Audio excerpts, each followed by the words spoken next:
शांति प्रेमी सद्गृहस्थ सज्जनों, सन्नारियों, शांति किसे नहीं चाहिए? सभी तो अशांत हैं, सभी बेचैन हैं, सभी दुखियारे हैं। किसी को किसी बात का दुख, किसी को किसी बात का दुख। आज किसी बात का दुख तो कल किसी दूसरी बात का दुख। बेचारा गृहस्थ किस कदर दुखों से संतप्त रहता है। अभाव में हो तो स्पष्टतया अभाव के कारण बड़ा दुखियारा है। पर जानता हूं जिन्हें कोई अभाव नहीं, घर में बहुत समृद्धि है, फिर भी सुख शांति तो नहीं है। बड़ी बेचैनी है, बड़े दुखी हैं। गृहस्थ को सुख शांति चाहिए। समृद्धि आवश्यक है, लेकिन केवल समृद्ध हो जाने से ही शांति नहीं आती। पश्चिम के देश आज हमसे कहीं ज्यादा समृद्ध हैं, कहीं ज्यादा धनवान हैं, लेकिन शांति जरा सी भी नहीं है। धनी से धनी व्यक्ति को रात को नींद नहीं आती तो सोने की गोलियां लेकर सोता है। उन देशों में टनों, मनो नहीं टनों सोने की गोलियां रोज बिकती हैं, टनों ट्रैंक्विलाइजर्स रोज बिकते हैं। और हम देखते हैं ऐसी हालत अपने भी होने लगे। कितने लोग स्लीपिंग पिल्स ले लेके सोते हैं, कितने लोग ट्रैंक्विलाइजर्स लेकर के सोते हैं।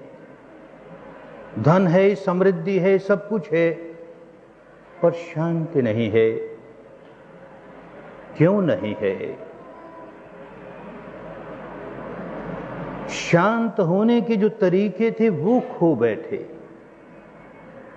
भारत तो बहुत बड़ा समृद्धशाली देश था, केवल भौतिक संपदा में ही समृद्धशाली नहीं था, अध्यात्म में बड़ा समृद्धशाली था। जैसे आज भौतिक संपदा के लिए लोग पश्चिम के देशों की ओर देखते हैं, वैसे ही कभी भारत को भौतिक संपदा के लिए ही नहीं, आध्यात्मिक संपदा के लिए भी बड़े सम्मान से देखा जाता था, क्योंकि देश में दोनों बातें थी, समृद्धि भी थी और आध्यात्मिक शांति भी थी। दोनों खो बैठे। भाग दौड़ शुरू हुई समृद्धि के लिए। अच्छी बात है, समृद्धि चाहिए ही। गृहस्थ कंगाल होता है तो सुखी नहीं रह सकता, देश कंगाल होता है तो देश सुखी नहीं रह सकता। धर्म हमें कंगाली नहीं सिखाता। लेकिन केवल भौतिक संपदा ही प्राप्त कर लेंगे और फिर टनों ट्रैंक्विलाइजर्स रोज का रोज कंज्यूम करेंगे, स्लीपिंग पिल्स कंज्यूम करेंगे, तो वो संपदा हमारे क्या काम आई? तो पश्चिम की तरह हम भी दुखियारे हो जाएंगे। भारत के पास ये आध्यात्मिक शांति का जो तरीका था उसे खो बैठे। वो जागे और वो उपदेशों से नहीं जागता, वो प्रवचनों से नहीं जागता, वो धर्म ग्रंथों को पढ़ने से नहीं जागता, वो चर्चा परिचर्चा से नहीं जागता। उसके लिए मेहनत करनी होती है, परिश्रम करना होता है, पुरुषार्थ करना होता है। बातें तो बहुत करते हैं अध्यात्म की, सारा देश अध्यात्म की बातों में कितना मशगूल है, लेकिन अध्यात्म जीवन में कैसे उतरे इसे भूल गए। और बड़ा कारण ये हुआ कि शिक्षा से अध्यात्म खो दिया।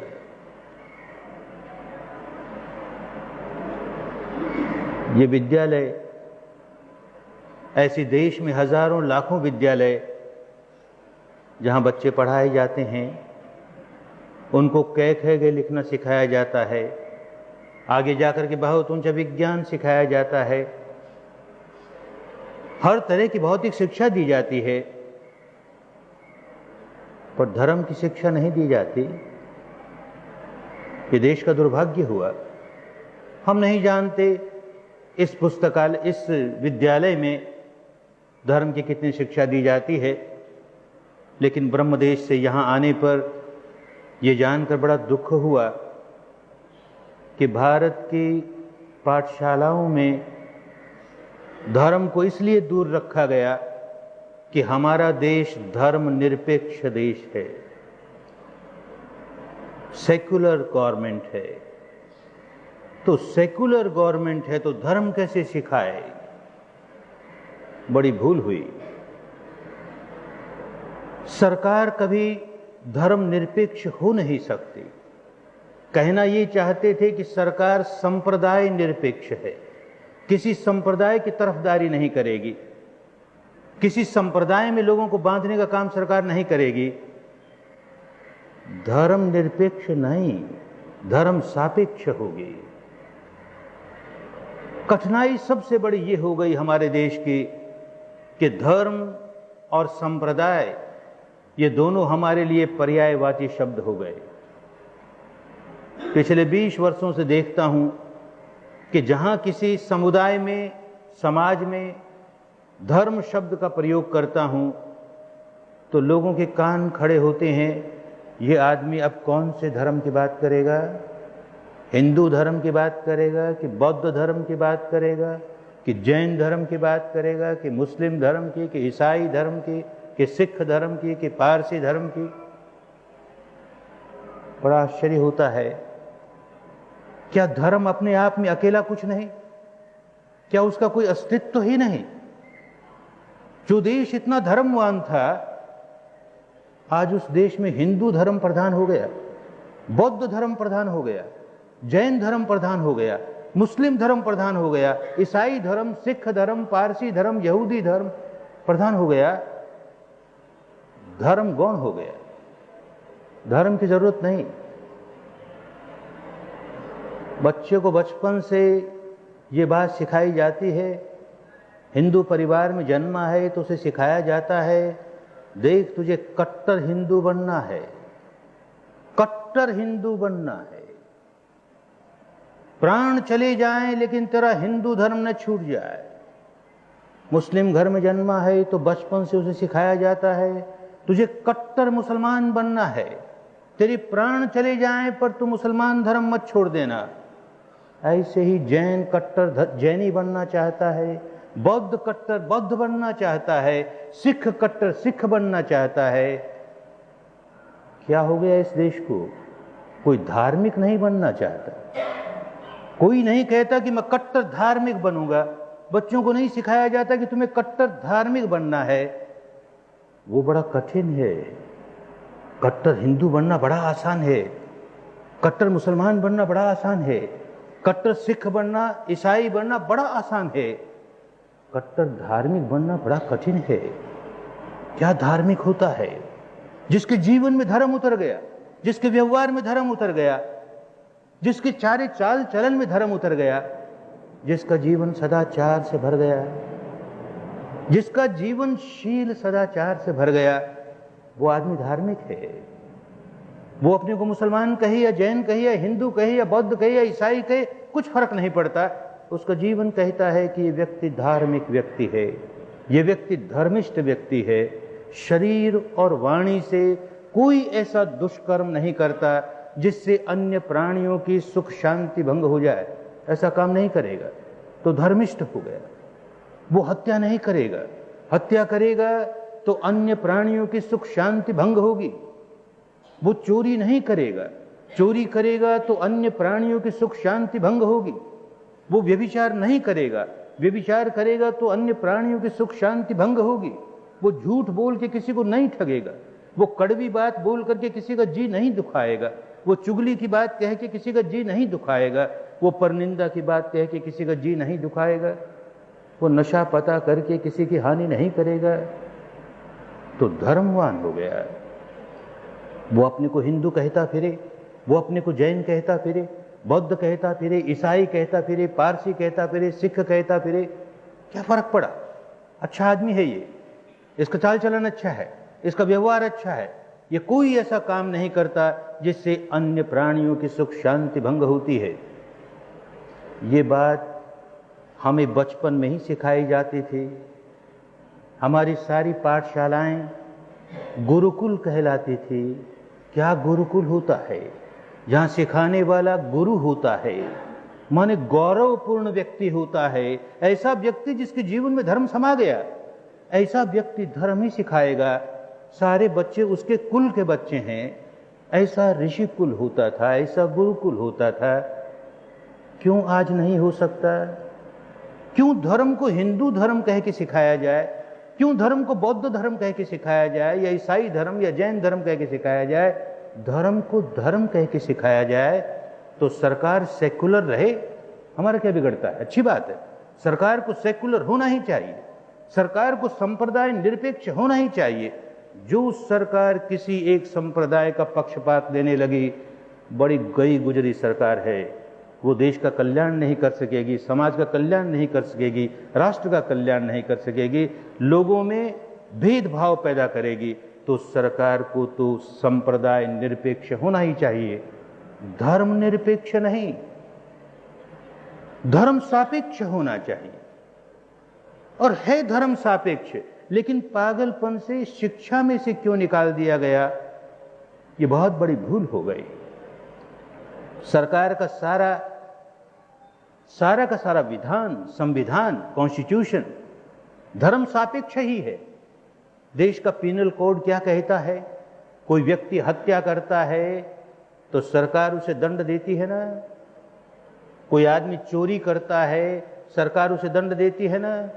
कोई आदमी झूठ बोल के किसी को ठगता है, सरकार उसे दंड देती है ना। कोई व्यभिचार करता है, सरकार दंड देती है ना। कोई नशा पता करके समाज की शांति भंग करता है, सरकार दंड देती है ना। तो धर्म सापेक्ष हुई ना, धर्मनिरपेक्ष कैसे हुई? कठिनाई ये हो गई, देश की बहुत बड़ा दुर्भाग्य हो गया कि धर्म और संप्रदाय, इन दोनों का भेद भूल गए, एक ही मान लिया दोनों को। तो हिंदू बड़ा गर्व करता है कि मैं हिंदू हूं, मुसलमान बड़ा गर्व करता है कि मैं मुसलमान हूं, बौद्ध बड़ा गर्व करता है मैं बौद्ध हूं, जैन बड़ा गर्व करता है मैं जैन हूं, सिख बड़ा गर्व करता है मैं सिख हूं। कोई ये गर्व नहीं करता कि मैं धार्मिक हूं। सिखाया ही नहीं गया, हमें बांट दिया गया। हिंदू धर्म का अलग टुकड़ा, बुद्ध धर्म का अलग टुकड़ा, जैन धर्म का अलग टुकड़ा, ईसाई धर्म का अलग टुकड़ा। ऐसे ऐसे त्योहार मना लिया करो तो तुम इस संप्रदाय के व्यक्ति हो, ऐसे ऐसे त्योहार मनाने वाले इस संप्रदाय के व्यक्ति हैं, ऐसे ऐसे व्रत उपवास करने वाले इस संप्रदाय के व्यक्ति, ऐसे ऐसे व्रत उपवास करने वाले इस संप्रदाय के व्यक्ति, ऐसे ऐसे पूजा पाठ करने वाले इस संप्रदाय के व्यक्ति, ऐसे ऐसे पूजा पाठ करने वाले उस संप्रदाय के व्यक्ति, ऐसा ऐसा कर्मकांड करने वाले इस संप्रदाय के व्यक्ति, ऐसे ऐसे कर्मकांड करने वाले उस संप्रदाय के व्यक्ति, ऐसी ऐसी वेशभूषा वाले इस संप्रदाय के व्यक्ति, ऐसी ऐसी वेशभूषा वाले उस संप्रदाय के व्यक्ति, ऐसी ऐसी दार्शनिक मान्यता को मानने वाले इस संप्रदाय के व्यक्ति, ऐसी ऐसी दार्शनिक मान्यता को मानने वाले उस संप्रदाय के व्यक्ति। अरे इन सारी बातों का धर्म से जरा सा भी संबंध नहीं, दूर परे का भी संबंध नहीं, और इसको हमने धर्म मान लिया। तो बच्चों को सचमुच क्या सिखाएंगे? स्कूलों में बच्चों को यही सिखाना शुरू कर दें कि देख तुझे ऐसा पूजा पाठ करना चाहिए, तुझे ऐसे कर्मकांड करने चाहिए, तो हिंदू है तो ऐसी लंबी चोटी रखनी चाहिए, तो मुसलमान है तो ऐसी लंबी दाढ़ी रखनी चाहिए, तो सिख है तो तुझे लंबे केस रखने चाहिए, तुझको ऐसे कपड़े, ऐसी व्यवहार, ऐसी बात जो बाहर बाहर से दिखावा है, तुझको ऐसा करना चाहिए, तुझको वैसा करना चाहिए। तो सचमुच हिंदू धर्म सिखा रहे हैं, बौद्ध धर्म सिखा रहे हैं, जैन धर्म सिखा रहे हैं, ईसाई धर्म सिखा रहे हैं, धर्म नहीं सिखा रहे। बच्चे को ये सिखाएं कि तुम्हें हत्या नहीं करनी है, तुम्हें चोरी नहीं करनी है, तुम्हें व्यभिचार नहीं करना है, तुम्हें झूठ नहीं बोलना है, कड़वी बात नहीं बोलनी है, चुगली की बात नहीं बोलनी है, परनिंदा की बात नहीं बोलनी है, तुम्हें नशा पता नहीं करना है। तो धर्म की बात हुई ना। वो अपने व्रत त्योहार चाहे जैसे मनाए, हिंदुओं के मनाए, मुसलमान मुसलमानों के मनाए, सिख सिखों के मनाए, वो अपनी पूजा पाठ ऐसी करे वैसी करे, अपनी दार्शनिक मान्यता ऐसी माने वैसी माने, अपने मंदिर में जाए, मस्जिद में जाए, गुरुद्वारे में जाए, कहीं जाए। मूल बात तो धर्म की ये कि शरीर और वाणी से कोई ऐसा काम नहीं करूंगा जो अन्य लोगों की सुख शांति भंग करता है। ये पाठ बचपन से बच्चों को सिखा दें। आसान है सिखाना। बचपन से हम बच्चों को, देखो तुम्हें ये 5 व्रत पालने होंगे, बच्चा उसे याद कर लेगा। अभी छोटी उम्र है, मन बड़ा कोमल है, जो माँ बाप कहेंगे, पाठशाला में जो बात सुनाई जाएगी वो उसे अच्छी लगेगी, उसे स्वीकार करेगा। लेकिन फिर देखेगा कि ये उपदेश देने वाले चाहे माँ बाप हैं, चाहे मेरे स्कूल के टीचर हैं, ये खुद तो पालन नहीं करते ना।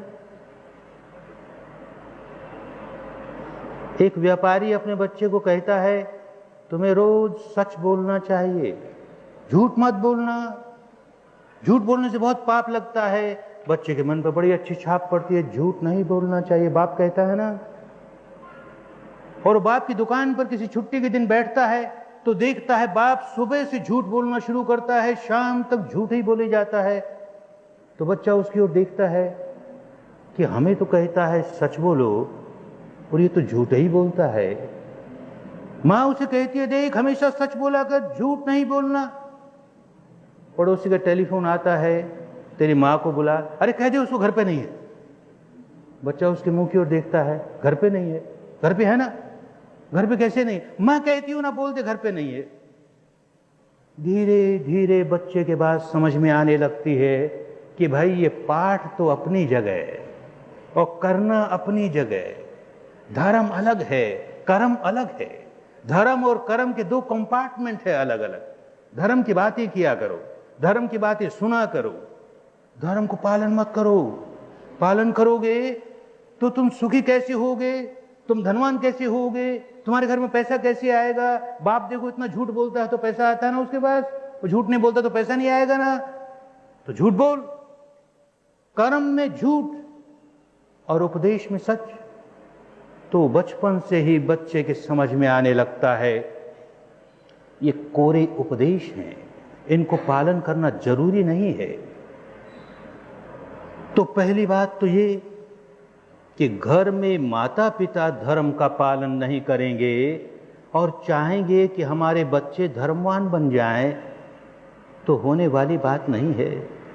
माँ बाप इस बात में खुश हैं कि मैं कट्टर हिंदू हूं, मैं कट्टर मुसलमान हूं, मैं कट्टर जैन हूं, मैं कट्टर बौद्ध हूं, मैं कट्टर ईसाई हूं, क्योंकि उनके ऐसे ऐसे जो त्योहार होते हैं सब मनाता हूं, उनके जैसे जैसे व्रत होते हैं सब करता हूं, उनके जो पूजा पाठ है सब करता हूं, ये काम करता हूं, वो काम करता हूं। सदाचार का पालन करना जरूरी नहीं है। कट्टर हिंदू बनने के लिए सदाचार का पालन करना जरूरी नहीं है। कट्टर मुसलमान बनने के लिए कट्टर बौद्ध, कट्टर ईसाई कोई जरूरी नहीं है। ये कर्मकांड पूरे कर लो बस तुम कट्टर हिंदू हो गए, ये कर्मकांड पूरे कर लो तुम कट्टर मुसलमान हो गए। कैसे अपने बच्चों को धर्म सिखाएंगे? कठिन बात हो गई ना। तो इस कठिन बात को कैसे सुधारें? अगर बच्चों को केवल उपदेश देकर ही रह जाएं तो बात बनती नहीं। उनके सामने एक उदाहरण होना चाहिए। स्कूल में टीचर कहती है कि देखो तुम्हें गुस्सा नहीं करना चाहिए, और थोड़ी देर के बाद वही पैंत पीटती है गुस्से के मारे, तो बच्चा देखता है कि देखो ये उपदेश तो देती है तुम्हें गुस्सा नहीं करना चाहिए, और खुद इतने गुस्से के मारे बैंत पीटती है। अच्छा ये भी उपदेश की बात है, गुस्सा नहीं करना चाहिए, ये एक उपदेश की बात, करने की बात नहीं। अरे ये सारी बातें जब सिखाने वालों के जीवन में नहीं उतरेगी तो बच्चों के जीवन में कैसे उतरेगी? तो पहली बात तो जिनको धर्म सिखाना है, और क्यों सिखाना है, शांति नहीं मिलेगी। बिना जीवन में धर्म उतरे हुए हजार संपदा आ जाए, शांति नहीं आएगी। सहूलियत खूब आ जाएगी, सीढ़ियों पर नहीं चढ़ना पड़ेगा, लिफ्ट लगा लेंगे, चढ़ जाएंगे लिफ्ट से, मेहनत नहीं करनी पड़ेगी। यहां से 10 कदम भी चलना हो तो कार सामने होगी, कार में बैठ के चले जाएंगे। कहीं गर्मी न लग जाए इसके लिए एयर कंडीशन लगा के बैठ जाएंगे। ये सारी सुविधा आ जाएगी, शांति कहां से आएगी? सुविधा में और शांति में जमीन आसमान का फर्क।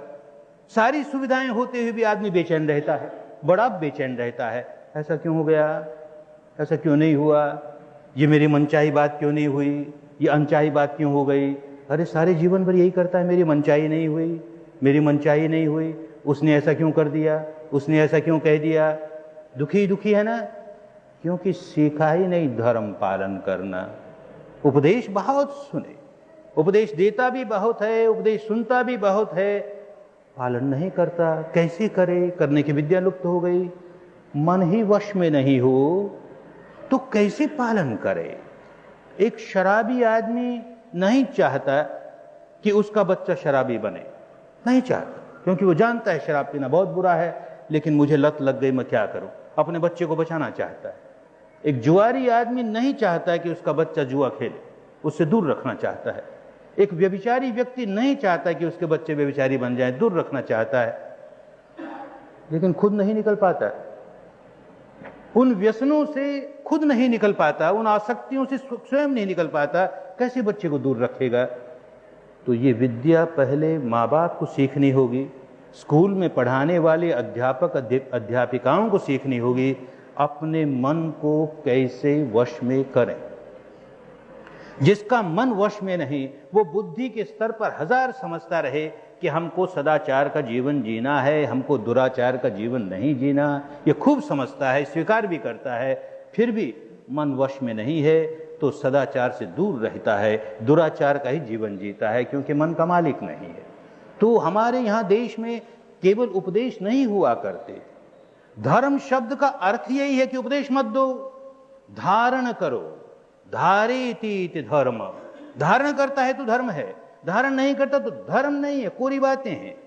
हमारे देश में धर्म को कोरी बातें कोई मानता ही नहीं था, धारण करने को ही धर्म मानते थे। अब तो बात करने को धर्म मानते हैं, धारण करने की जरूरत नहीं। खूब बातें करो, हम भी आ गए, घंटे भर बोल जाएंगे, बहुत अच्छा बोला, देखो धर्म कितना समझाया हमको। बोलने वाला अगर ये ना सोचेगा कि मैं जो बोल रहा हूं उसको मैं धारण कर रहा हूं कि नहीं, सुनने वाले ये नहीं सोचेंगे कि आज जो बात सुने उसको कैसे धारण करें, कोई तरीका होना चाहिए, हम भी सीखें उस तरीके को। तो वाणी विलास बुद्धि विलास, वाणी विलास बुद्धि विलास, अरे सारा देश डूब गया इस वाणी विलास में, इस बुद्धि विलास में। भारत जैसा कोई देश दुनिया में नहीं जहां धर्म की चर्चा ना होती हो। कितनी बातें धर्म ही धर्म की, धर्म ही धर्म की। पुस्तकें देखो तो ढेर लग गया धर्म की पुस्तकों का, और लोगों को देखो तो कोई धारण नहीं करता, क्योंकि बोलने में ही रस है, सुनने में ही रस है, पढ़ने में ही रस है, चर्चा करने में ही रस है, धारण करना भूल गए ना। तो धारण कैसे करें, उसकी विद्या भारत में हुआ करती थी, और वो शुद्ध विद्या होती थी, संप्रदाय की विद्या नहीं। ये बात भारत के लोगों को जितनी जल्दी समझ में आ जाएगी, सारी विद्यालयों में सही माने में ऋषिकुल आरंभ हो जाएगा, ऋषियों का आश्रम होने लगेगा। वहां पर शील सदाचार केवल उपदेश की बात नहीं होगी, जीवन में कैसे उतारे, मन को कैसे वश में करें। बहुत तरीके होते हैं मन को वश में करने के।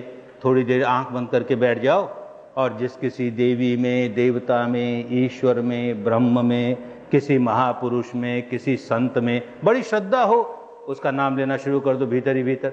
बार बार उसका नाम उच्चारण करो, बार बार नाम जप करो। जपते जपते जपते मन शांत होने लगेगा, मन एकाग्र होने लगेगा, मन के मालिक हो गए। और एक तरीका सिखाया गया कि जिस किसी देवी, देवता, ईश्वर, ब्रह्म, अल्लाह, मियाँ, कोई संत, कोई महापुरुष, जिस किसी के प्रति श्रद्धा हो तो उसका कोई रूप का ध्यान करो, उसकी आकृति का ध्यान करो, बंद आंखों के सामने कल्पना करो, ऐसा हमारा देवता है, ऐसा हमारा ईश्वर है। बार बार उसका ध्यान करते करते करते मन एकाग्र हो जाएगा, मन के मालिक हो जाओगे।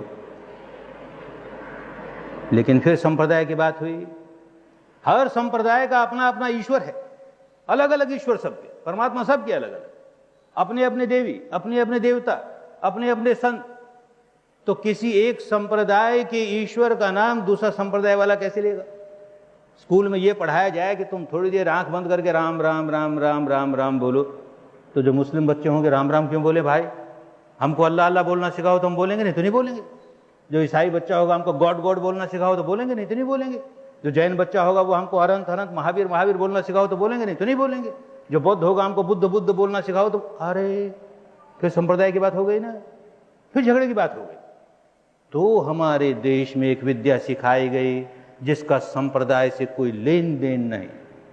हर बच्चे को, बूढ़े को, औरत को, मर्द को यही सिखाया जाता था, आंख बंद करके अपने सांस को जान। सांस आता है, सांस जाता है, बस इसको जानते रहे। सांस आ रहा है तो हमने जान लिया आ रहा है, सांस जा रहा है हमने जान लिया जा रहा है। जैसा भी सांस है, लंबा है तो जान लिया लंबा है, ऊंचा है तो जान लिया ऊंचा है।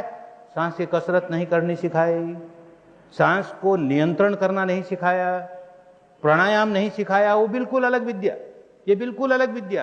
केवल पहरेदार बन जाओ अपने सांस के। आता है तो जान लो आता है, जाता है तो जान लो जाता है, भारी है तो जान लो भारी है, हल्का है तो जान लो हल्का है, कि लंबा है कि ऊंचा है, कि बाईं नाक से गुजर रहा है कि दाहिनी नाक से गुजर रहा है। बात तो बड़ी अजीब सी लगेगी। अरे इसको देख के क्या मिलेगा? ये तो आ ही रहा है ना, हम न देखें तो भी आ रहा है, हम न देखें तो भी जा रहा है। अरे बाबा इसको क्या देखें? ये भी कोई बात हुई? लेकिन बड़े समझदार थे हमारे देश के ऋषि, बड़े समझदार थे हमारे देश के महापुरुष। उन्होंने ये विद्या क्यों सिखाई? एक तो इसलिए कि किसी संप्रदाय में नहीं बंधोगे। सांस तो हर एक देख सकता है, हिंदू का सांस भी वैसा ही, मुसलमान का सांस भी वैसा ही, बौद्ध का, जैन का, ईसाई का, कोई फर्क नहीं। हम किसी सांस को नहीं कह सकते ये तो अब के जो आ रहा है ये हिंदू सांस आ रहा है, देख अब के मुस्लिम सांस आना शुरू हो गया, ये इसको जैन सांस आता है, इसको बौद्ध सांस आता है। ऐसा नहीं होता ना, सांस तो सांस है, सार्वजनीन बात है, सबकी एक जैसी बात है। तो सबसे बड़ा कारण तो ये कि केवल सांस को देखना शुरू करो ताकि किसी संप्रदाय से नहीं बंधोगे।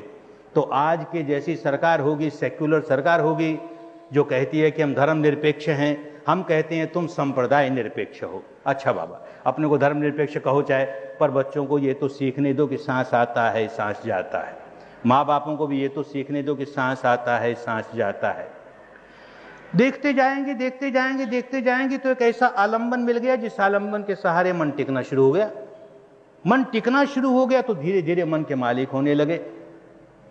एक बड़ी बात हुई, इसके आगे बढ़ेंगे तो और बड़ी बात हो जाएगी। आदमी को यह देखना है कि हमको कहा गया तू हत्या मत कर, लेकिन जब किसी पर गुस्सा आ जाता तो हम तो हत्या कर देते हैं। तो मूल बात यह कि हमको गुस्सा ना आए, हम में क्रोध नहीं जागे, हम में द्वेष नहीं जागे, हम में दुर्भावना नहीं जागे। हमको कहा गया चोरी मत कर, पर एक चीज बड़ी अच्छी लगी, हम में लोभ जाग गया, हमने चोरी कर ली। हमको कहा गया व्यभिचार मत कर, और वासना जागी, हमने व्यभिचार कर लिया। अरे भाई मत कर मत कर मत कर तो सब कहते हैं, पर कैसे मत कर? अच्छा मन का मालिक भी हो गए तो भी क्या हुआ? भीतर से जो विकार जागा वो सिर पर ऐसा सवार हो गया कि मन की सारी मलकियत धरी रह गई, और हमको जो नहीं करना था हम तो कर गए। तो इसलिए हमारे देश के महापुरुषों ने, संतों ने, सत्पुरुषों ने ये सिखाया कि मन को निर्मल करना सीख, केवल वश में करना नहीं, निर्मल हो, उसमें विकार नहीं आए, आए तो जल्दी से जल्दी दूर हो जाए। कोई विकार तेरे सिर पर सवार नहीं हो जाए, तुझको पागल नहीं बना दे। विकार कैसे दूर करें? तो उसके लिए देखना सिखाया कि विकार कहां जागता है। अरे देख, तेरे भीतर मन में विकार कहां जागा, देखना ही भूल गए ना। किसी ने हमें गाली दी, हमें क्रोध आ गया। अब क्रोध कहां जागा ये नहीं देखते, उसने गाली दी, हमारे लिए जिसने गाली दी वो प्रमुख हो गया। बार बार उसी का चिंतन, उसने गाली दी, देखो उसने गाली दी, देखो उसने गाली दी, बार बार उसका चिंतन करते हैं, मानो उस गाली को ही देखते हैं, गाली देने वाले को देखते हैं। तेरे भीतर क्रोध जागा, उसको नहीं देखता ना, क्योंकि देखना आता ही नहीं ना, कैसे देखे? क्रोध तो सिर पर ऐसे भूत की तरह सवार हो गया, उसको कैसे देखे? जिसने गाली दी वो खूब दिखता है, इसने गाली दी। 5 वर्ष भी याद रखेगा, 10 वर्ष भी। उसने गाली दी, उसने मेरा उस वक्त अपमान किया था, बदला लेके छोड़ूंगा, खूब याद रखता है। अरे तेरे भीतर क्रोध जागता है, उसको नहीं देख पाया ना, तुझे पता ही नहीं ना कैसे क्रोध जाग गया। तेरे भीतर वासना जागी, तुझे पता ही नहीं लगा कैसे वासना जागी, तू सिर पर सवार हो गई। तेरे अंदर भय जागा, भय सिर पर सवार हो गया। तेरे अंदर जो विकार जागा, तेरे सिर पर सवार हो गया। वो तूने कहां देखा? तो देश के संतों ने, ऋषियों ने, महापुरुषों ने उसे देखना सिखाया। उसे देखने के लिए सांस देखना सिखाया। जो आदमी अपना सांस देखना शुरू कर देता है, शुद्ध सांस, उसके साथ कोई शब्द नहीं जोड़ेगा, उसके साथ कोई रूप, कोई आकृति नहीं जोड़ेगा, एक वैज्ञानिक की तरह अपने भीतर ये माइंड और मैटर, इनका इंटरेक्शन कैसे होता है, माइंड कैसे काम करता है, कैसे बॉडी पर उसका इन्फ्लुएंस होता है, कैसे बॉडी के इन्फ्लुएंस होने पर कैसे माइंड फिर रिएक्ट करता है, ये सारा का सारा करंट और अंडर करंट एक्शन और रिएक्शन, उसको देख करके अपने विकारों से मुक्ति पा सकता है। तो खाली सांस देखेगा, शुद्ध सांस देखेगा, तो बड़ी जल्दी ये बात समझ में आने लगेगी कि जब जब मेरे मन में कोई विकार जागता है, क्रोध जागे कि द्वेष जागे कि ईर्ष्या जागे कि भय जागे कि वासना जागे कि अहंकार जागे, कोई विकार जागे, सांस अपनी स्वाभाविकता खो देगा। सांस स्वाभाविक रह नहीं सकता, तेज हो जाएगा, भारी हो जाएगा, और जैसे ही विकार दूर हुआ, सांस फिर वैसा का वैसा स्वाभाविक हो गया। अरे तो इन विकारों का मेरे सांस से बहुत गहरा संबंध है। इसलिए देश के ऋषियों ने, मुनियों ने, महापुरुषों ने सांस का दर्शन करना सिखाया कि सांस को देखना सीख। सांस को देखते देखते तू अपने मन को देखने लगेगा, और मन को देखते देखते मन के विकारों को देखने लगेगा, और जब देखने लगेगा तो भीतर से जाग उठेगा। अब तो भीतर से सोए हैं ना, बाहर से जागे हैं, और जो भीतर से जाग गया उसमें विकार नहीं जागते। उसमें विकार जाग गए तो टिकते नहीं। जिस घर का मालिक सोया है उस घर में चोर आते हैं, जिस घर का मालिक जाग रहा है चोर आते नहीं, डरते हैं। और आ भी गए और देख लिया मालिक जाग रहा है तो भाग जाएंगे, टिकेंगे नहीं। यही बात हमारे मन की है। हम भीतर से जागते रहेंगे, विकार अंदर आने नहीं पाएंगे। भूले चूके आ भी गए तो टिकने नहीं पाए, भागना पड़ेगा उनको। बस ये विद्या को ही पुरानी भाषा में विपश्यना कहते थे। पश्यना माने देखना, विपश्यना माने साक्षी भाव से देखना, तटस्थ भाव से देखना, भोगता भाव से नहीं। गुस्सा आया और उसे भोगने लगे तो गुस्से को और बढ़ाएंगे। गुस्सा आया उसे साक्षी भाव से देखने लगेंगे। अच्छा भाई ये गुस्सा आया है, तुझे भी देखते हैं तो कब तक रहता है, तुझे भी देखें तो कब तक रहता है, देखे तो तुझे। और देख गुस्सा आया है तो हमारे शरीर पर क्या होने लगा, इसको भी देखते हैं। तो देखिएगा धड़कन बढ़ गई, देखिएगा तनाव बढ़ गया, या देखिएगा कि होठ कांपने लगे, आंख लाल होने लगी, मुंह लाल होने लगा। अरे क्या होने लगा, सांस तेज हो गया, इसको भी देख, इसको भी देखता है। अरे देखते देखते देखते गुस्सा ठंडा हो गया, भाग गया। चोर को देख लिया ना, चोर घर में आ गया था, उसको देख लिया, वो टिकेगा नहीं, भागना ही पड़ेगा। तो भाई ये जागृति, भीतर की जागृति ये नहीं आएगी तो विकारों से छुटकारा नहीं होगा, और विकारों से छुटकारा नहीं होगा तो मन को 1000 कंट्रोल कर ले, फिर भी बार बार ये विकार जाग करके सारा कंट्रोल तोड़ देंगे, हमारा धरा रह जाएगा, हमारा कंट्रोल काम नहीं आएगा, और फिर सदाचार का जीवन जी नहीं सकेंगे, चाहे तो भी नहीं जी पाएंगे। तो पहली बात धर्म की ये कि शील सदाचार का जीवन जिए। दूसरी बात ये कि शील सदाचार का जीवन जीने के लिए मन को वश में करना सीखें। और तीसरी बात, मन को सही ढंग से वश में करने के लिए मन को निर्मल करना सीखें, उसके विकार दूर करें। सांस को देखते देखते अपना सारा शरीर में क्या हो रहा है इसका दर्शन होने लगेगा, अपने चित्त में क्या हो रहा है इसका दर्शन होने लगेगा। जब और आगे बढ़ जाता है आदमी इस साधना को एक वैज्ञानिक की तरह देख रहा है। जैसे रिसर्च स्कॉलर, एक साइंटिस्ट रिसर्च का होता है, वो देखता है कि ये क्या प्रपंच है, ये क्या फिनोमेना है, हमारे माइंड और मैटर में क्या होता है। तो देखता है जैसे बाहर से किसी ने कोई अप्रिय बात कह दी, कोई अप्रिय काम कर दिया, और देख हमको बड़ा बुरा लगा, बुरा लगते ही हमने विकार जगाया। अब क्या हुआ, विकार जगाते ही शरीर में एक बायोकेमिकल रिएक्शन होना शुरू हो गया। गर्मी बढ़ी कि धड़कन बढ़ी कि कोई ऐसा प्रवाह चला, केमिकल प्रवाह चला हमारे रक्त के साथ, हम बड़े व्याकुल हुए, और जितने व्याकुल हुए उतना विकार बढ़ाया हमने।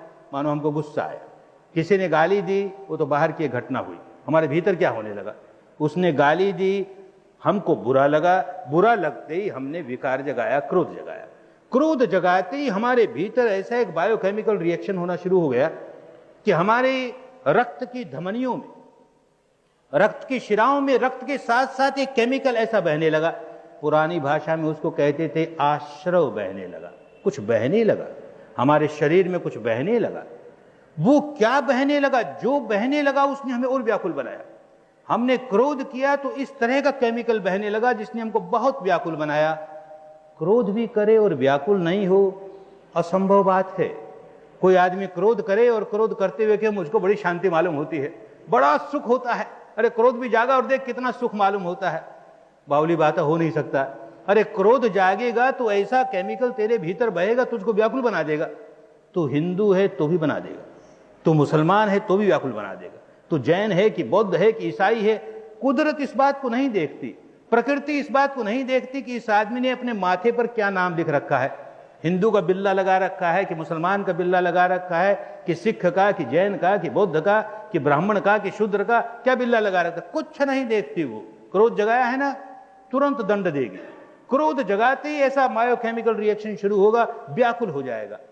अब एक और पागलपन शुरू होगा कि जैसे ही वो बायोकेमिकल हमारे अंदर होने लगा और व्याकुल हुए, हमने और क्रोध जगाया, हमने और क्रोध जगाया, वो और बायोकेमिकल बहने लगा, वो बायोकेमिकल और बढ़ा, हमने और क्रोध जगाया।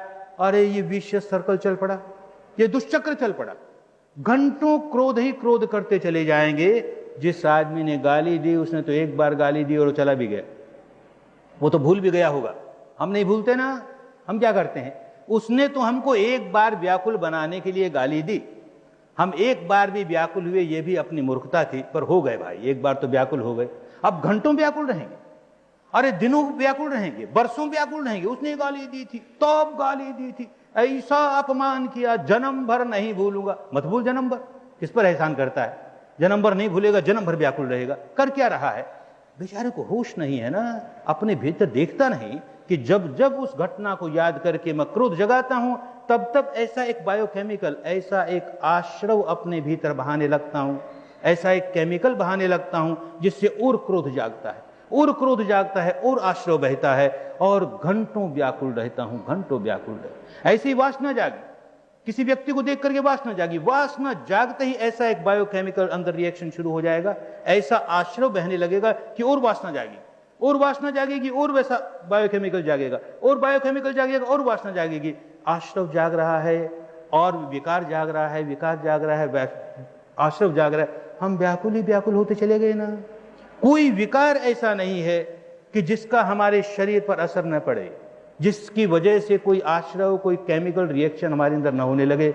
ये कुदरत के बंधे बंधाए नियम हैं जो सब पर लागू होते हैं। हमारे देश के बड़े बड़े ऋषि, किस लिए ऋषि कहे गए? जिन्होंने ऋत का दर्शन किया वो ऋषि कहलाया। कुदरत का कानून क्या है उसको ऋत कहते थे। ऐसी प्रज्ञा भीतर जगाई, ऋतंभरा प्रज्ञा, जो ऋत को जानती है, कुदरत के कानून को जानती है, लॉ को जानती है, नेचर को जानती है। ऐसा ऐसा होगा तो भाई ये परिणाम आएगा ही। 2 हिस्से का हाइड्रोजन और 1 हिस्से का ऑक्सीजन मिलेगा तो पानी बन ही जाएगा। इसमें हिंदू बने की क्या बात? इसमें बौद्ध बने की बात क्या? इसमें जैन बने की कि ईसाई बने की? रहे ना, हिंदू अपना हिंदू रहे, बौद्ध अपना बौद्ध रहे, वो ऑक्सीजन और हाइड्रोजन मिलेंगे तो पानी बन ही जाएगा। ऐसे ही हमने कोई विकार जगाया और केमिकल जागा, उसके जैसा तो हम व्याकुल हो ही जाएंगे। रहे ना, हिंदू हिंदू रहे, बौद्ध बौद्ध रहे, जैन जैन रहे, ऑक्सीजन और हाइड्रोजन नहीं मिलेंगे, पानी नहीं बनेगा। हिंदू रहे, बौद्ध रहे, जैन रहे, ईसाई रहे, क्या फर्क पड़ गया? हम विकार नहीं जगाएंगे, ऐसी बायोकेमिकल रिएक्शन नहीं होने देंगे, हम व्याकुल नहीं होंगे, हम बड़े शांत रहेंगे, बड़े सुखी रहेंगे। तो भाई ये करने के लिए कोई अभ्यास करना पड़ता है ना। छोटे से छोटा काम भी बिना अभ्यास के नहीं होता। किसी बच्चे को 2 चक्के की साइकिल पर चढ़ा दो, कोई से चला, क्या चलाएगा बेचारा? अपना संतुलन नहीं रख पाएगा, कभी इधर गिरेगा कभी उधर गिरेगा। 2 चक्के की साइकिल है ना, लेकिन धीरे धीरे अभ्यास करते करते ऐसा चलाएगा कि हाथ छोड़ के चलाएगा। अब तो सीख गया। किसी को पानी में छोड़ो, तैरना सिखाओ, अरे आंख में पानी गया, नाक में पानी गया, हाय रे मरा रे, मत डूबा रे, और यूं करते करते यूं तैरने लगा। नदी रही समुद्र भी पार कर जाए, इतना तैरने लगा। अभ्यास करना होता है ना। अरे मन को विकारों से विमुक्त करना है और भीतर सही सुख शांति प्राप्त करनी है, और वो किसी की कृपा से हो जाएगी। गुरु महाराज की कृपा से हो जाएगी, अल्लाह मियां की कृपा से हो जाएगी, हमको कुछ नहीं करना, हम कुछ नहीं करते, तो भाई कोरे के कोरे रह जाओगे, कुछ नहीं होगा, प्राप्त कुछ नहीं होगा। बड़ा पुरुषार्थ करना पड़ता है, बड़ी मेहनत करनी पड़ती है, और तरीका मालूम हो तो पुरुषार्थ अपना फल तत्काल देने लगता है। स्कूलों में बच्चों को केवल पहला पाठ सिखाया विपश्यना का कि तुम केवल सांस देखना सीखो। सुबह शाम बच्चे थोड़ी थोड़ी देर 10-15 मिनट केवल सांस देखना सीखे। 2, 4, 6 महीने में रिजल्ट आने लगे कि बच्चे में बड़ा परिवर्तन आने लगा। उनके माता पिता लिखने लगे हमारे बच्चे में बड़ा परिवर्तन आया। कुछ बच्चे आते हैं इगतपुरी में 3 दिन का शिविर लगता है केवल सांस सीखने का, और उसके बाद देखते हैं रोज सुबह शाम करते हैं, बड़ा परिवर्तन आने लगा। पढ़ाई में तेज हो गए, स्मरण शक्ति तेज हो गई, उनकी याददाश्त बड़ी तेज हो गई, उनमें जो नर्वसपना था वो निकल गया। बच्चे ने साल भर खूब मेहनत की है, अपने विषय को, अपने सब्जेक्ट को खूब समझ गया है, उससे चाहे जब पूछ लो अपना सब्जेक्ट खूब समझा के बोल देगा, लेकिन जब परीक्षा देने के लिए बैठा, एग्जामिनेशन में गया तो नर्वस हो गया। वो पेपर खोलते ही नर्वस हो गया, सब भूल भाल गया, तो जवाब नहीं देकर आया या गलत तरीके से देकर आया तो पास नहीं हुआ, या फेल, पास भी हुआ तो बहुत कम नंबरों से पास हुआ। तो क्यों भाई, पढ़ाई तो उसने बिल्कुल ठीक की थी ना, तो कमी क्या रह गई कि उस बेचारे को नर्वस नहीं होना चाहिए ये सिखाया नहीं गया। कहने को तो सबने कहा नर्वस मत हो जाना, देखो तुम एग्जामिनेशन में जाओ ना तो नर्वस मत हो जाना। अरे मत हो जाना तो कहते हो, कैसे मत हो जाना, ये तो सिखाया नहीं ना किसी ने। उसी बच्चे को ये सिखाया जाए कि तुम रोज सुबह शाम 10-10 मिनट जो सांस देखते हो ना, पर्चा खोलने के पहले आंख खोले खोले ही थोड़ी देर अपने सांस को देखो, 5 मिनट देखो बस, फिर पर्चा खोलो। जरा सा नर्वस पने का नामो निशान नहीं रहेगा, बल्कि जो बात भूल गई थी वो सारी याद आ जाएगी, बहुत अच्छा पर्चा करके आएगा। उन बच्चों के एग्जामिनेशन रिजल्ट अच्छे आने लगे। अरे जीवन में भी तो जो हमारे भीतर हीन भावना होती है हमको कितना नर्वस बनाती है। बहुत पढ़ लिख गया, MA कर ली, डॉक्टरेट कर ली, ये कर ली, हीन भावना नहीं निकली। किसी बड़े आदमी के पास जाता है तो भीतर भीतर कांपता है, तो कैसे सफल होगा जीवन में? हीन भावना निकलनी चाहिए ना, उसका नर्वसपना निकलना चाहिए ना। अरे इतनी बड़ी विद्या हमारे देश के पास जो ये सारी हीन भावना निकाल के फेंक देवे, सारे विकार निकाल के फेंक देवे, बचपन से सिखाई जानी चाहिए ना।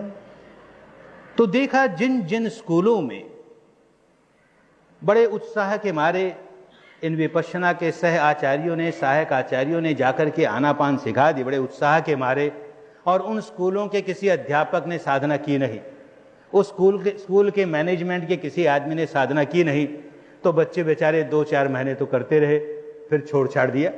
कोई करता ही नहीं ना, हम क्यों करें, कोई करता ही नहीं ना, हम क्यों करें। और जिस जिस स्कूल में स्कूल के टीचर भी विपश्यना करने वाले हों, उसके मैनेजमेंट के लोग भी विपश्यना करने वाले हों, और जिस परिवार में माता पिता भी विपश्यना करने वाले हों, हम देखते हैं उन बच्चों का कैसा बड़ा, कितना बड़ा उत्थान होने लगा, कितनी उन्नति होने लगी हर क्षेत्र में।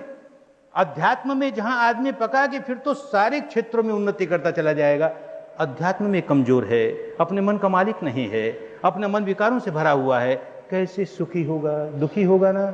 तो बचपन से ही ये विद्या सिखानी चाहिए। हिंदू भी कर सकता है, जैन भी, बौद्ध भी, ईसाई भी, मुसलमान भी, बिल्कुल सेकुलर मान करके, ये किसी संप्रदाय के साथ नहीं जुड़ी हुई।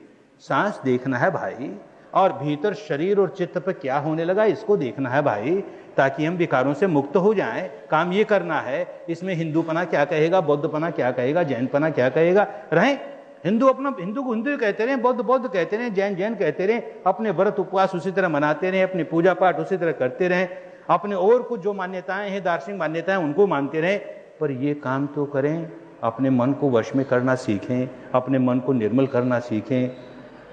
तो बच्चों में ये बात जानी बहुत जरूरी है।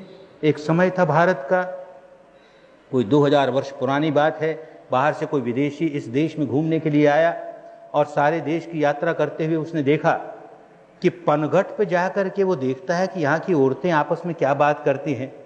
तो देखता है, वो लिखता है पुस्तक उसकी बाहर की, वो देखता है कि यहाँ की औरतें पनघट पे बात ही करती है, अरे तेरी विपश्यना साधना कैसी चल रही है रे, कहाँ तक अनुभूति हुई तुझे, कैसी अनुभूति हुई।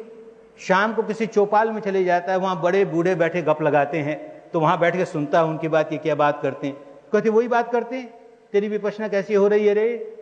तुझे क्या कठिनाई आ रही है विपश्यना में, तुझे क्या लाभ हो रहा है विपश्यना का। अरे सारे देश में यही चर्चा। और कहता लिखता मैं जिस घर में चला जाऊं उस घर में 1 दिन 2 दिन मेहमान रहूं तो घर का मालिक और मालकिन ही नहीं, घर के नौकर चाकर भी, दास दासी भी और घर के बच्चे भी सब सुबह शाम बैठ के विपश्यना करते हैं। और ऐसी देश की हालत उस समय देश इतना धनवान, इतनी समृद्धि को ठिकाना नहीं और इतनी शांति। आज तो पश्चिम को हम इसलिए देखते हैं कि उसके पास समृद्धि है, शांति नहीं है। कभी भारत को लोग इसलिए देखते थे कि इसके पास समृद्धि भी है और शांति भी, दोनों बात है। तो ऐसा भारत फिर बने। ऐसा भारत बनने के लिए नई पीढ़ी को धर्म देना होगा। हिंदू धर्म नहीं, बौद्ध धर्म नहीं, जैन धर्म नहीं, दीजिए वो अपने अपने घरों में दीजिए, लेकिन स्कूलों में हिंदू धर्म नहीं, बौद्ध धर्म नहीं, जैन धर्म नहीं, ईसाई धर्म नहीं, धर्म देना है ताकि शरीर और वाणी से कोई दुष्कर्म करना छोड़ दे। उनको अपने मन को वश में करना सिखाना है और शुद्ध सांस के सहारे अपने मन को वश में करना सीखे। उनको अपने मन को निर्मल करना सिखाना है और अपने शरीर और चित्त को दृष्टा भाव से देखते देखते विकारों से मुक्त होना सीख जाएं। बड़ी विद्या उनको प्राप्त हो गई, बहुत बड़ी अध्यात्म विद्या प्राप्त हो गई, बड़ा कल्याण हो गया। लेकिन बच्चों में ये बात फैलाने के पहले फिर एक बार कहूँगा कि जो गृहस्थ आए हैं अगर वो खुद नहीं करेंगे और चाहेंगे मेरा बच्चा तो सच बोले पर मैं तो झूठ ही बोलूँगा, मेरा बच्चा शराब नहीं पिए पर मैं तो शराब ही पीऊँगा, मेरा बच्चा जुआ न खेले पर मैं तो जुआ ही खेलूँगा, तो भाई बच्चे तुम्हारे कर्म को देख के उसी तरह का कर्म करेंगे, तुम्हारी वाणी को सुन करके उस मानने वाले नहीं। पहले स्वयं करना सीखे। भारत में ये भारत की पुरानी विद्या फिर जाग गई, धर्म की गंगा फिर बहने लगी। अपने जीवन के 10 दिन इस धर्म की गंगा में डुबकी लगाने के लिए निकालना चाहिए। अपने बच्चों के भले के लिए ही नहीं, अपने परिवार के भले के लिए ही नहीं, अपने भले के लिए। जो आदमी अपना भला नहीं कर सका वो अपने परिवार का भला नहीं कर सकेगा, वो अपने बच्चों का भला नहीं कर सकेगा। तो पहले अपना भला करने के लिए अपने जीवन के 10 दिन देने होंगे और फिर धीरे धीरे परिवार के अन्य लोग भी इस गंगा में डुबकी लगाने लगेंगे, बच्चों को भी ये विद्या मिलने लगेगी, घर में बड़ी सुख शांति आने लगेगी, घर में समृद्धि भी आए। हम नहीं कहते कि परिवार कंगाल रहे, हम नहीं कहते कि देश कंगाल हो, खूब समृद्धि हो, लेकिन उसके साथ साथ खूब शांति हो, चित्त की निर्मलता हो, जीवन आदर्श जीवन हो। लोग हमारी ओर देखें कि ये भारतीय हैं, देखो कितना अच्छा जीवन जीते हैं। 2000 वर्ष पहले यही हालत थी भारत की, लोग भारतीयों की ओर देखते थे कितने अच्छे जीवन जीने वाले हैं।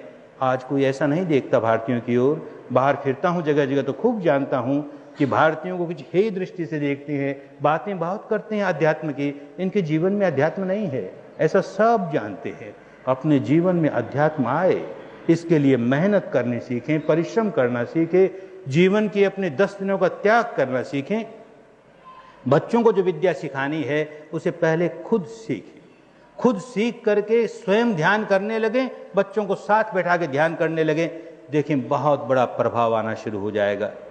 विद्यार्थियों को सिखाने के पहले जो स्कूल के टीचर हैं वो स्वयं ध्यान करने लगे, फिर बच्चों के साथ 10 मिनट बैठ के ध्यान करें, देखें कितना बड़ा फर्क आने लग गया।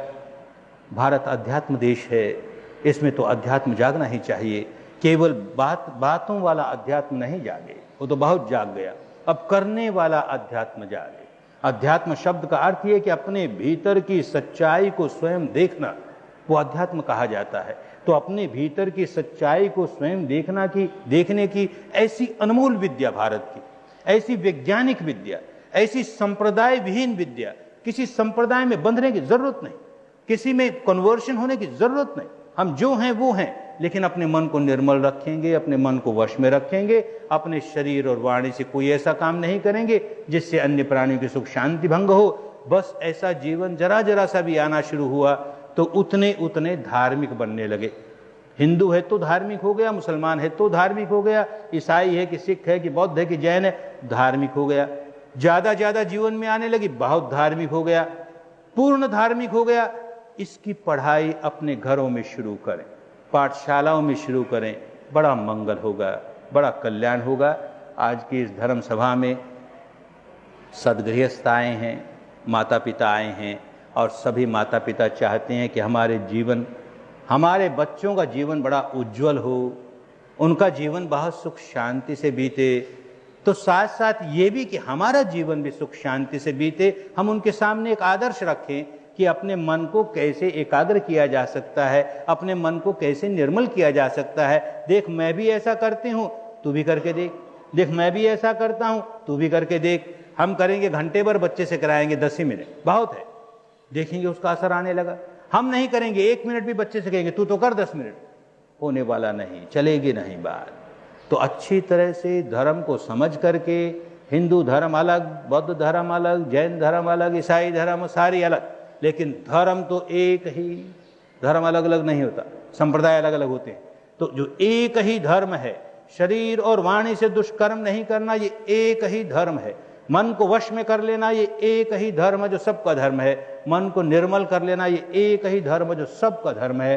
बस उस धर्म को धारण करने की इतनी सरल विद्या, इतनी वैज्ञानिक विद्या, इसे आजमा के देखें। आज आए हैं, धर्म की बात सुनने के लिए आए हैं, इसका मतलब सब में धर्म का बीज है। धर्म का बीज तो है, लेकिन वो विकसित नहीं हुआ, वो फूला नहीं, वो फला नहीं। अरे तो खाली बीज ही लेकर के सारा जीवन बिता देंगे, धर्म का बीज तो भीतर रहेगा, उसको विकसित नहीं होने देंगे तो काम की बात नहीं हुई। तो जो लोग आए हैं सब में धर्म का बीज है, नहीं तो आता नहीं। आज तो संडे है ना, सिनेमा जाएंगे, वीडियो खेलेंगे, देखेंगे, अमुक करेंगे, कोई नहीं आता। तो जो जो आए हैं, इस बात का प्रमाण है, इस बात की सबूत है कि सब के भीतर धर्म का बीज है।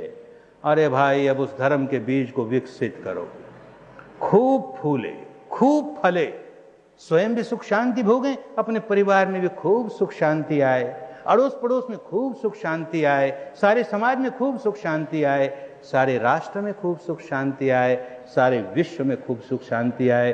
ये भारत की अनमोल संपदा सुख शांति की संपदा है। सबका मंगल हो, सबका कल्याण हो, सबको सुख शांति मिले, सुख शांति मिले।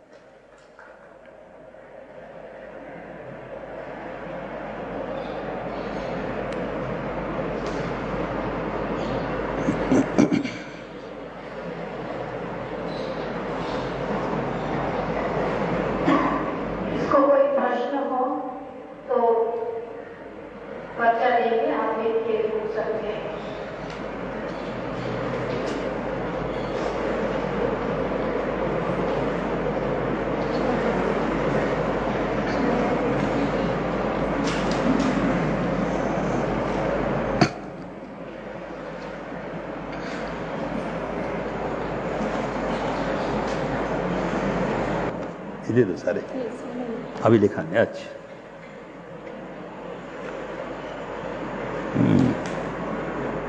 सांस को देखना कैसे? अच्छा प्रश्न किया। सांस को देखना कैसे?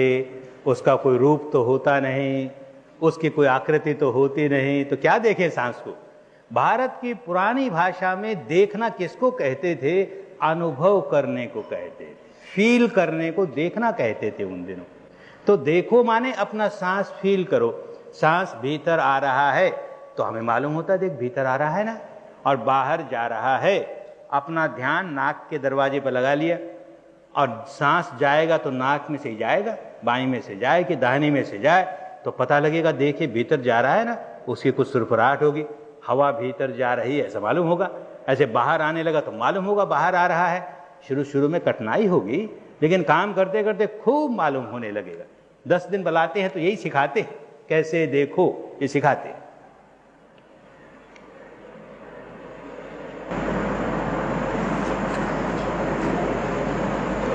बड़ा अच्छा प्रश्न किया। धर्म विवश कब होता है? जब हम विवश हो जाते हैं तो धर्म विवश हो जाता है बेचारा।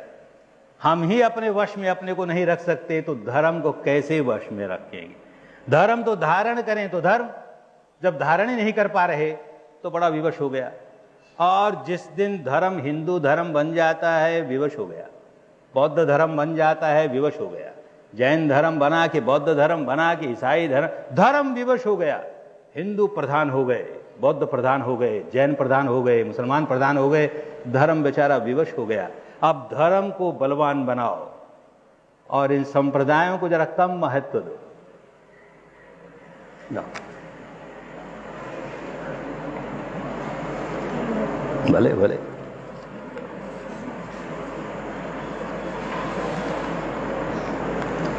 अपने सांस को देखना चाहिए, मन को स्थिर करना चाहिए।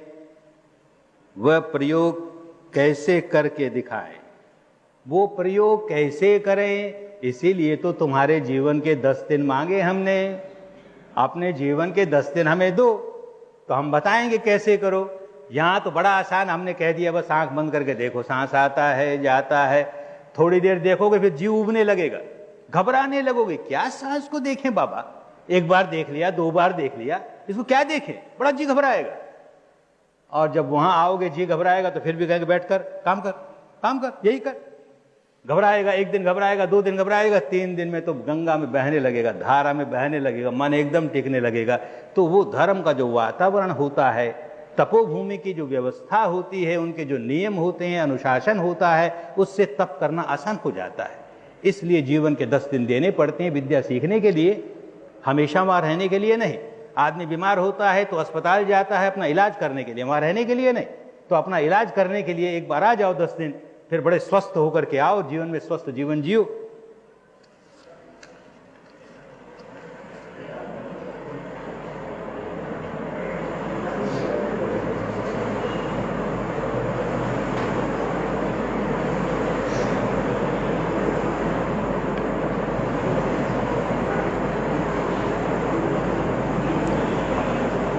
One has to come across situations of tension, and one come across actions which hurt someone's feelings. How can this be avoided? It cannot be avoided by these sermons. It is impossible. To avoid that, you have to go to the depth of the mind where you started generating the defilement which hurts the feeling of other people. Unless you can go to the depth of your mind, what you call unconscious mind, you've got complexes of all these impurities deep inside. Unless you take out these complexes yourself, you can never come out of it. Mere sermons cannot help. You have to practice yourself, you have to go to that depth and take out your complexes. Then you will find that you are not hurting anybody. Any type of situation comes, and smiling you can face it. You won't do anything at the physical level or vocal level which will hurt other beings. But now, because you can't control yourself, now because your mind is full of complexes, you keep on reacting in the wrong way, which makes you miserable and makes others miserable. Learn this technique, give 10 days of your life, and then you will see that a beginning is made. Not that in 10 days you will become perfect, but a beginning is made. And you will come out of it certainly.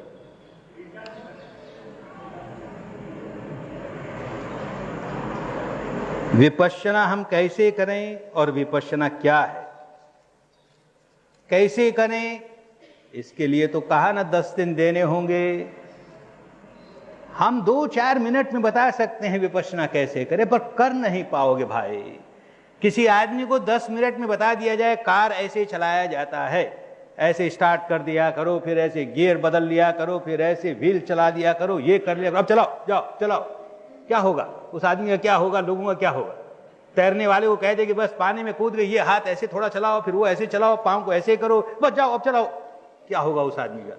भाई ऐसी ही बात है, इससे ज्यादा खतरनाक बात है, ये केवल उपदेशों से नहीं आने वाली। 10 दिन आओ फिर खूब समझ में आएगा। विपश्यना माने विशेष रूप से देखना। हम भोक्ता भाव का जीवन हमेशा जीते हैं, दृष्टा भाव का जीवन कैसे जिए, बस ये विपश्यना सिखाएगी। हाँ,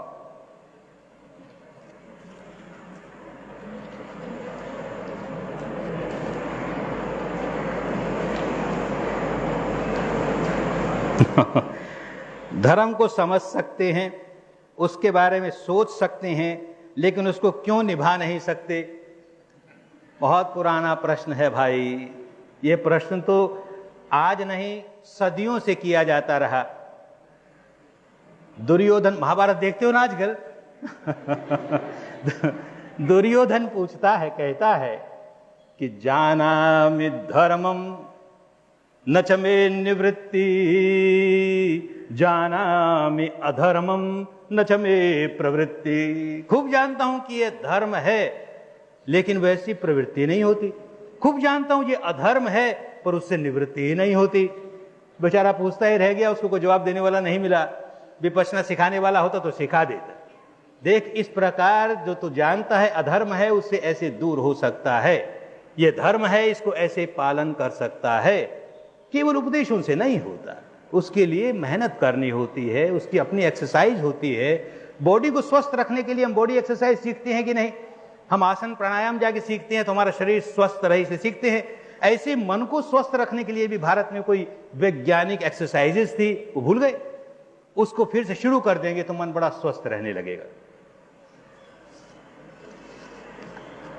बहुत प्यार करने पर भी अगर बच्चे जिद्दी और गुस्से वाले हों तो क्या करें? पहले अपने आप को देखो, तुम तो जिद्दी नहीं हो ना। देखो अपने आप को, तुम तो गुस्से वाले नहीं हो ना। अरे तुम कितने जिद्दी हो तो बच्चा जिद्दी सीखेगा ना होगी। तुम कितने गुस्से वाले हो, बच्चा गुस्सा ही सीखेगा ना। पहले अपने आप को सुधारो, फिर देखो बच्चे को सुधारना बड़ा आसान हो जाएगा, बहुत आसान हो जाएगा। विपश्यना कहाँ सिखाई जाती है, 10 दिन कहाँ जाना पड़ता है, ये तो ये लोग बता देंगे व्यवस्था करने वाले। यहाँ के पास ही धर्म की गंगा है, इस विपश्यना की साधना का केंद्र है, वहां आके 10 दिन सीख सकते हो।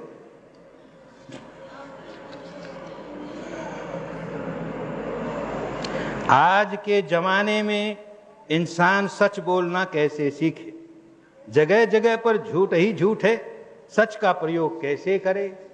अरे जगह जगह अंधेरा है, तभी तो प्रकाश चाहिए ना। बहुत अंधेरा है। तुमने एक आदमी ने अपनी कैंडल जला ली, दिया जला लिया, थोड़ी दूर में तो प्रकाश हो गया ना। ऐसे 2 आदमियों ने दिए जला लिए, 2 जगह प्रकाश हो गया ना। यूं करते करते अंधेरा दूर होगा। सारे संसार में झूठ ही झूठ है, इसलिए हम सच करेंगे ही नहीं। सारे संसार में झूठ है, नाम क्यों करेंगे? सब जगह अंधेरा है, नाम क्यों दीपक जलाएंगे? अरे भाई, तो अंधेरे में जीवन बीत जाएगा ना। उस जीवन से बाहर, ऐसे अंधेरे वाले जीवन से बाहर निकलने के लिए भीतर का दीपक जलाने की विद्या है। सांस को देखना, वह प्राणायाम या तो यह तो योग नहीं है। अगर नहीं है तो कैसे है? प्राणायाम के अपने लाभ होते हैं।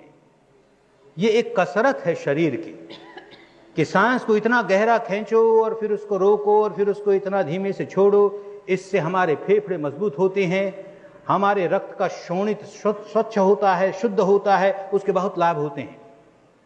लेकिन ये जो विद्या है कि जैसा सांस आ रहा है उसी को वैसे ही देखो, उस पर नियंत्रण मत करो, कंट्रोल मत करो, ये मन की कसरत है, वो शरीर की कसरत है। मन को जो हमेशा भोक्ता भाव का जीवन जीता था, उसको दृष्टा भाव का जीवन जीना कैसे सिखाएं? सांस आ रहा है, न हमको अच्छा लगता है न हमको बुरा लगता है।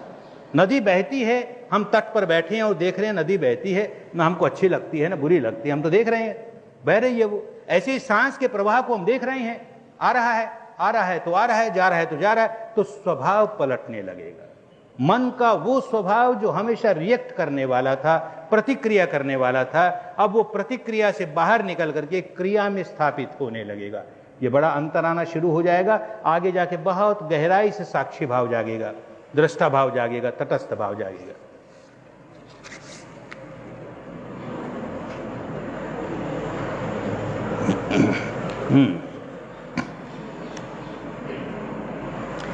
It can't be conducted at this place. Yes, it can be conducted here. Remain with me for 10 days. I will stay here for 10 days. But is it possible? This is a public place, a school. Unless the schools, all activities are closed, how can you work here? Igatpuri is not far, just 3 hours journey, and come and stay there for 10 days in a calm, congenial atmosphere where you can work much better.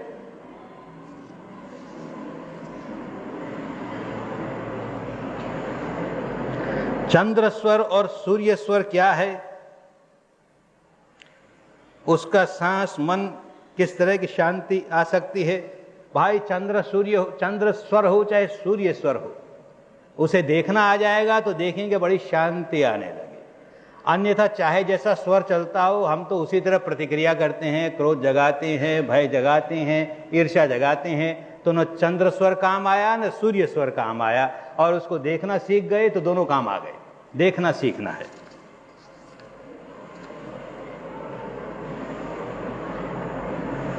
क्या बच्चों को भी ये साधना सीखने के लिए 10 दिन रहना होगा? क्या बच्चों को ये साधना सिखाना आसान है? नहीं, बच्चों को 10 दिन नहीं सिखाते। आरंभ केवल सांस का काम से करते हैं और 3 दिनों का शिविर लगाते हैं। इगतपुरी में बच्चों के लिए छुट्टियों के दिनों में 3-3 दिन के शिविर होते हैं, उसमें बच्चे आ सकते हैं और उसके बाद घर जाकर वो सांस का ही काम करेंगे। कुछ और बड़े हो जाएंगे तब उनको और गहराई से सिखाना शुरू कर देंगे। Would you please give some idea what one has to do for 10 days and where we have to spend or go to attend these 10 days? There is a meditation center by the name of Dhammagiri in Igatpuri, about 80 miles from here, 3 hours drive from here. You have to come there and stay there day and night. There are certain codes of discipline. You have to abide by all those codes, niyams. The whole atmosphere is such that you can meditate very calmly, easily, without disturbances. For the first 3 days, you will be taught how to observe your natural respiration. From the 4th day onward, you will start observing the reality within yourself. That means the reality of mind and matter, the interconnection between mind and matter, the interaction of the mind and matter, how one influences the other, how one reacts with the other, the influence of other, the reaction of other, the current, the undercurrent, and how you become agitated because of all that. If you start observing it, then you stop reaction, you just observe it, and you are coming out of this mad habit of reacting, and the life will be full of action. Whenever you react, it is full of negativity. You make yourself unhappy, you make others unhappy. When it is a life of action, it is always full of positivity. You remain happy, you make others happy. It is a way of life. It is a code of conduct. It is an art of living. Come for 10 days, just 3 hours journey from here, and forget your other responsibilities for 10 days, and you will learn this technique. Good. और हैं?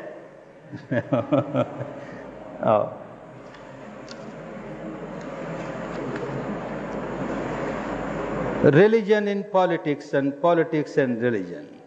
What is the way out for the common man? Vipassana is the way out for the common man. Today what you call politics and today what you call religion, dharma, actually it is no dharma. As I said, it is only a sect, Hindu sect, Muslim sect, Jain sect, and when politics get polluted by these sectarian thoughts, sectarian beliefs, it becomes very dangerous. But when the politics gets dharma, pure dharma, where the sectarian belief has nothing to do, this is law of nature. If you purify your mind, you will observe peace and harmony within yourself. If you defile your mind, you will become very agitated, you will become very unhappy. This is law of nature. Whether you call it Hindu or Buddhist or Muslim, makes no difference. If politics has this dharma with it, morality with it, then the politics will be a great boon for the country. Today the politics has become a great curse for the country because it is polluted by what you call religion, and that is nothing but sectarianism. Is it same like meditation? And if someone is very sensitive, what one should do? Yes, people call it meditation, but actually it is a technique to observe the reality as it is. In meditation, you have got only one object and you try to concentrate your mind. You get your mind submerged in that object. But in this technique, you keep on observing. Things keep on changing within the framework of the body, and you are just observing. It's a silent observation, objective observation of the reality as it is. Not just as it appears to be, not just as it seems to be, but as it is, in its true nature, in its true characteristic. And when you start observing it as it is, you will notice that the habit pattern of your mind is changing. The behavior pattern of your mind is changing. Because you remain involved with the reality which seems to be so, which appears to be so, then you keep on reacting to it. When you understand the reality as it is, then you don't react to it, you just observe. And this is a technique how to observe the reality objectively.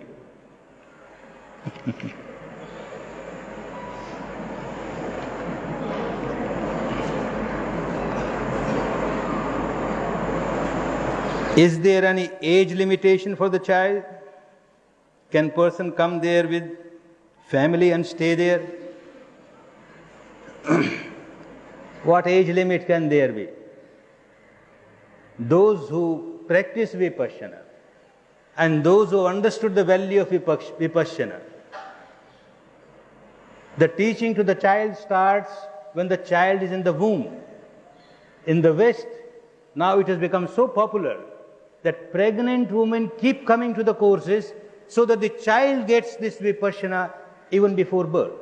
The vibration that you give to the child, it comes out as such a Dhamma baby, so peaceful, so quiet, so good.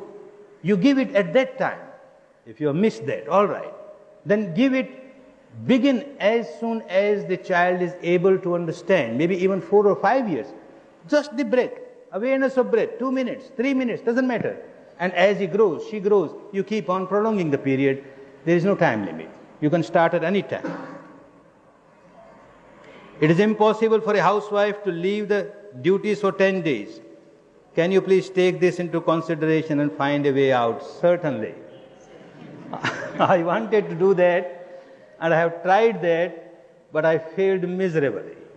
It's very easy to give sermons. Oh, look, you can't come for 10 days because you are so busy. All right, sit down now and learn how to observe respiration. Learn 5 minutes, 10 minutes. Ah, wonderful, now I got it. And after 2, 3, 4 days, you stop it because you don't get established.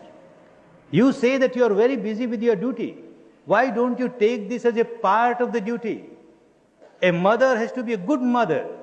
A father has to be a good father. For that, the mother has to learn how to be a good mother. The father has to learn how to be a good father. This is the training for the mother. This is the training for the father. Unless you get this training, how you will fulfill your duty? You are not fulfilling your duty. You simply say that I am busy with my duty. You are not fulfilling your duty properly. Learn this technique and you will find that you are fulfilling your duty much better.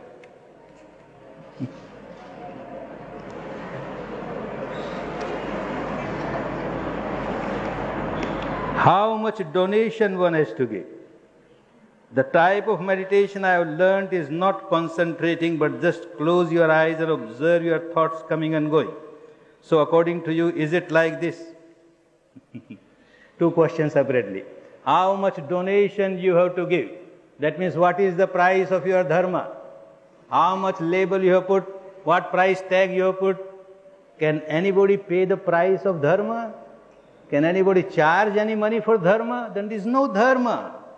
There are many types of things going on around the world where for them dharma is a commerce. They want to make money out of it.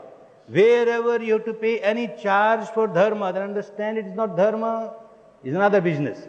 Business in the name of dharma is going on. So there are no charges. No charges even for your boarding and lodging. People who come there and they find that it is so good and they get benefited, then they give donation for the coming students, not for themselves. They live with the donation of others. And they give donation for the future students. They may give, they may not give. Nobody questions. Nobody even knows. Just 1 or 2 who prepare the accounts. Otherwise, others won't know who has paid what. Otherwise, it won't be dharma. In dharma, commercialism should be kept far away. Not a trace of commercialism should be there. So, no charges. And then you said about concentrating and observing your thoughts. It is easy to say that you observe your thoughts. But with you, when you practice Vipassana, you will find that you are not observing your thought, you are rolling in your thought. You are taking interest in the thought and you say you are observing your thought. When you really start observing the thought, not even one sentence can be completed. It will stop. The moment you really observe the thought, it will stop. Because the technique is lost. So you keep on rolling in the thought and you say, I am observing my thought. Oh, wonderful, this technique of observing thought is so good. It is not observation of thought, it is just rolling in thought. You will find the difference when you take this technique, practice this technique.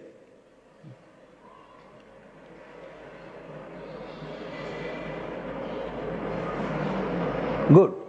अब सबको अपने अपने घर जाना है ना, रोटी पकानी है, बच्चों के लिए भी, अपने लिए भी, घर वालों के लिए भी, और बाकियों को सिनेमा जाना है, कहीं ना कहीं जाना होगा. अच्छी बात. अब छुट्टी लेकिन यहाँ की जो आज की सभा में आए उसको बुद्धि विलास वाणी विलास बना के नहीं चले जाए। आज नहीं तो कल, इस महीने नहीं तो अगले महीने, इस साल नहीं तो अगले साल, कभी ना कभी धर्म के गंगा में डुबकी लगाने के लिए जरूर आए तो यहाँ आने का लाभ होगा। नहीं तो सिनेमा देख के मन खुश होता है, थिएटर देख के मन खुश होता है, तो चलो आज ये विपश्यना वाला कोई गुरु आया, इसकी बात सुन के बड़ा अच्छा लगा, बस मन बड़ा खुश हो गया। ऐसे मन बहलाने के लिए नहीं आए। जो आए खूब धर्म का लाभ उठाए, सबका मंगल हो, कल्याण हो, स्वस्थ मुक्ति हो, स्वस्थ मुक्ति हो।